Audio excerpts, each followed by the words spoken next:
په غزنی کې افغانستان کې نن بیا یو ماشوم بور کوي ته کم چې ډېر زیات تنګ یې هغه پریوتی دی.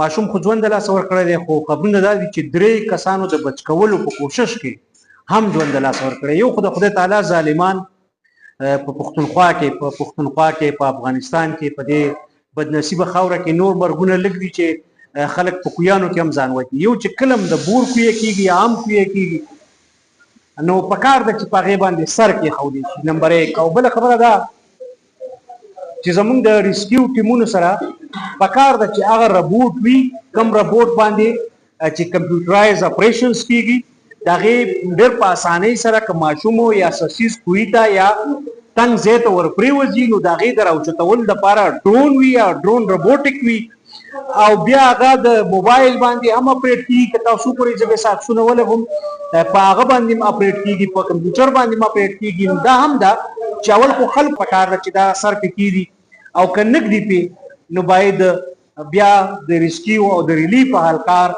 یا متعلقه ادارې دغه ربوټ کم از کم ولري. انډیا کې طالب علمانو جوړ کړي دي او دا ټکنالوژي په دنیا کې قسم د خو دغه ټکنالوژي ته خبر رسوي نه بس سر دې پږدي. او بورینګ والا چې کومې کمپنیانې دي د هغې ته هم دا درخواست کوم چې خدای او د خدای رسول خاطر وکړئ چې دا چاله بور کوئ نو اول ترې دغه سر پیسې اخلي چې دا تعلق کړی سر پسې لګوي چې دا خلک یا چت یا هر څه چې کوم انتظام یې دي دپاره. حالانکې دې وطن کې خو چې کله بور کېږي نو هغوی اوس خپل شیز راوړی او لګولی نو دغه عاجزانه غوندې درخواست مې کوو. پوره مودان د وخت راکولو